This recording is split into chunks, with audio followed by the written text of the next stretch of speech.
desde Argentina.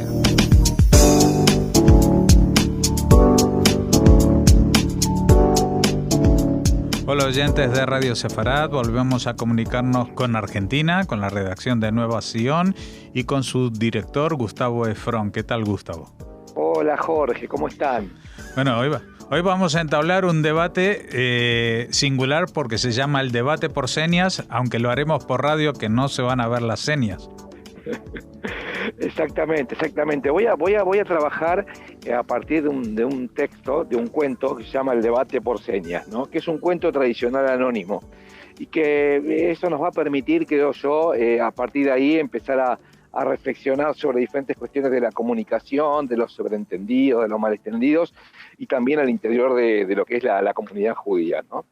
Entonces, el cuento dice así: había un erudito romano de visita en la corte de Timur, y el emperador pidió al mula que se preparase para una batalla de ingenio con él.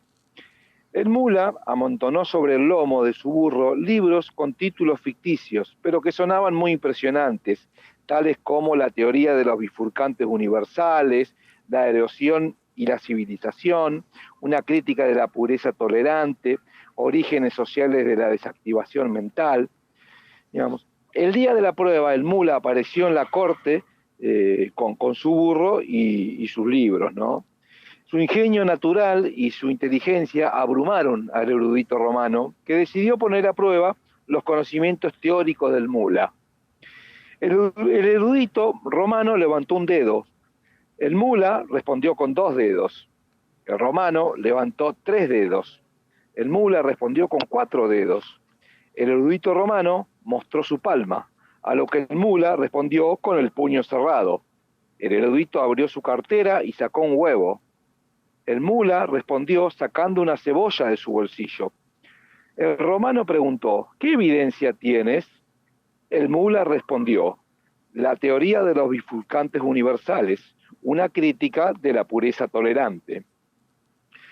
Cuando el romano balbuceó que nunca había oído tales títulos, el mula respondió: pues claro que no lo has oído. Mira y verás cientos de libros que nunca has leído. El romano miró y quedó tan impresionado que concedió que había sido derrotado. Como nadie había entendido nada, más tarde, cuando se sirvieron los refrescos, el emperador se inclinó hacia adelante y preguntó al erudito romano cuál era el significado de todo ello. Es un hombre brillante este mula, explicó el romano. Cuando le levanté un dedo, significando que no hay más que un Dios, él levantó 2 para decir que él creó el cielo y la tierra. Yo levanté 3 dedos, significando el ciclo de la concepción, la vida y la muerte, a lo que el mula respondió mostrando 4 dedos, indicando que el cuerpo está compuesto de 4 elementos: tierra, aire, agua y fuego. Bueno, ¿y lo del huevo y la cebolla?, instó el emperador. El huevo era el símbolo de la tierra, la yema, rodeada por los cielos.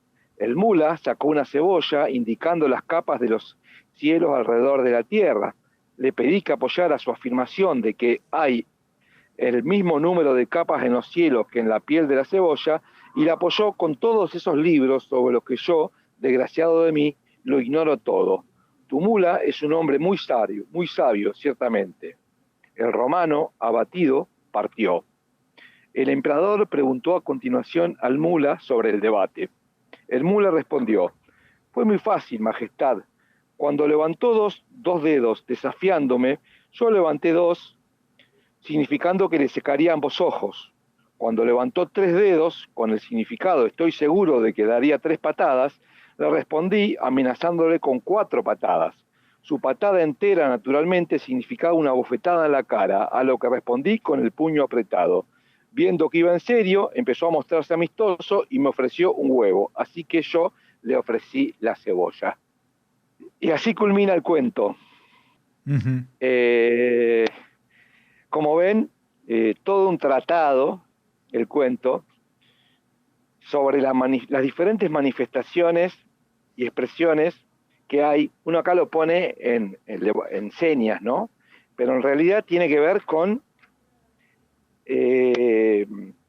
las diferentes maneras que podemos entender y abordar el mundo desde raigambres culturales diferentes, ¿no? Desde perspectivas culturales diferentes, cómo ante la no explicitación aparecen significantes, siempre aparecen significantes diferentes. Cuanto menos explicitación hay, mayores son, ¿no? Mayores en grado de incertidumbre respecto a qué es lo que, cuál es el significado, ¿no? Y aquí está justamente lo diverso, ¿no? O sea, la diversidad justamente aparece cuando hay una pluralidad de significantes y de interpretaciones posibles sobre una misma cosa y no algo unívoco. Esto lo podemos pensar en términos culturales en general, ya lo planteó el relativismo cultural, ¿no? En su momento, planteando, digamos, que cada uno desde una cultura diferente tiene determinados criterios para evaluar y pensar el mundo, y que uno no podría o no debería desde una cultura determinada juzgar y evaluar al otro, ¿no? Luego se vieron que hay límites al relativismo cultural porque hay cuestiones mínimas de cuestiones humanas que son universales. Podemos pensar esto también en términos del interior de nuestra comunidad, ¿no? De la comunidad judía. Es decir, las diferentes corrientes y formas de interpretar el judaísmo, nuestro lugar en el mundo, particularmente el judaísmo argentino, ¿no? Esta comunidad que ha estado tan dividida y tan enfrentada en muchos momentos en torno a cuestiones políticas y en cuestiones también de diversidad como los ortodoxos, los conservadores, los laicos, los movimientos juveniles. En definitiva, he tenido hace un par de días una conversación con un ortodoxo, ¿no? Y la verdad que empezamos a conversar cuando se explicitan las palabras, cuando se dialoga, y aparece una profundidad en la comunicación y en el entendimiento, que a lo mejor hay tantas cosas que pensamos distinto, pero tantas otras en las cuales el diálogo más profundo permite ese entendimiento o ese acercamiento de cuestiones comunes, ¿no? Entonces, creo que este cuento también nos puede ayudar para trabajar sobre los malentendidos, que el malentendido es, digamos, intrínseco a la comunicación, digamos, es inevitable el malentendido, digamos, no hay una comunicación, no existe la idea de comunicación perfecta y de entendimiento perfecto, ¿no? Pero sí hay puentes y puntos, digamos, campos de disputa o de debate o de diálogo en torno a las palabras, en torno a la comprensión del mundo. Y estos campos son campos a explorar, ¿no? Hace poco, hace unos años, llevé a un grupo de jóvenes con los cuales yo coordinaba como educador, a un ciclo de encuentros de diferentes manifestaciones de la comunidad judía, ¿no? Sí, tipos de judaísmo. Entonces estuvimos conversando judaísmos, referentes del judaísmo ortodoxo, del judaísmo conservador, del judaísmo cultural humanista y diferentes tipos de judaísmo sionista. Y en una conversación con un rabino, uno de los jóvenes le preguntó ¿cómo es que ustedes, digamos, viven todo el tiempo, digamos, esclavizados con una forma de vestirse, con una forma, digamos, que tiene que ver con Polonia, con hace 2 siglos, con esos sombreros que no tienen vestidos de esa manera? ¿Cómo viven esclavos de esos rituales? A lo que el rabino en ese momento le respondió a uno de los jóvenes que venía: bueno, en realidad todos somos esclavos de alguna manera de algo, ¿no? De todos. Ustedes también, ustedes piensan que no son esclavos de nada, digamos. Ustedes están todo el día, este momento cuando lo hicimos era más fuerte la televisión. Él decía de la televisión, digamos, hoy podemos decir de los celulares, del internet. Es decir, ustedes se visten, yo los veo vestirse y nos dice se visten todos más o menos iguales, están con jeans, es decir, son muy libres, pero se visten todos iguales también. Entonces, ¿cuál es la libertad de la cual me están hablando? O sea, también hay que poder reconocer nuestros propios límites y nuestras propias esclavitudes. Yo soy esclavo de esto, es verdad, digamos, pero lo sé que soy. Ustedes a lo mejor son esclavos de otras cosas y es bueno que lo puedan también reconocer y saber. Esta anécdota, que a mí me pareció muy rica, ¿no?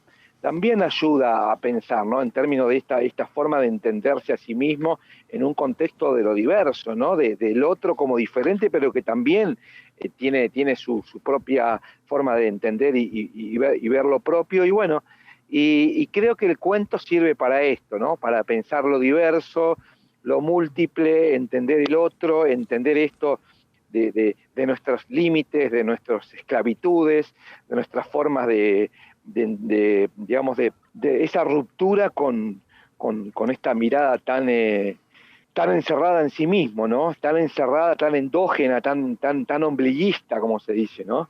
Creo que el cuento nos sirve justamente para entender esto, ¿no? Lo diverso. Pues me parece una buena muestra de lo que querías hablar y de lo que hablaste, ¿no?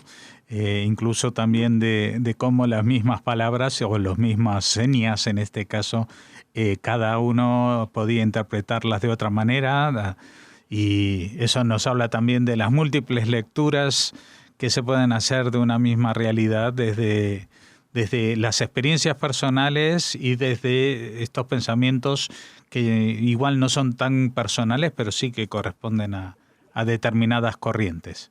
Justamente lo que pensaba, para cerrar, que se me ocurrió a partir de lo que vos decías recién, era que en el fondo, digamos, hay algo de lo esencial, de lo humano en sí mismo que compartimos todos, ¿no? De lo esencialmente humano, incluso, digamos, no solo los judíos, digamos, en general, ¿no?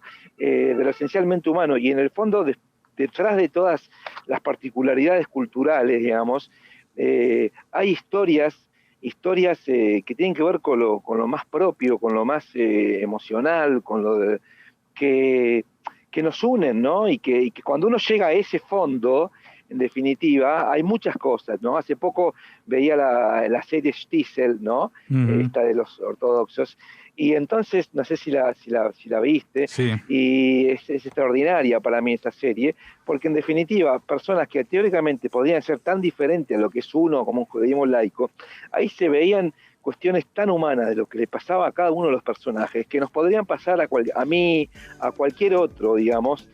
Y en el fondo, cuando uno llega a ese tajo profundo de la subjetividad de las personas, de lo que nos pasa, en definitiva, nos pasan muchas veces cosas parecidas. Bueno, pues con estas conclusiones y con estos pensamientos nos despedimos hasta dentro de 2 semanas, en que volveremos a conectar con Nueva Sion y con Gustavo Efrón desde Argentina.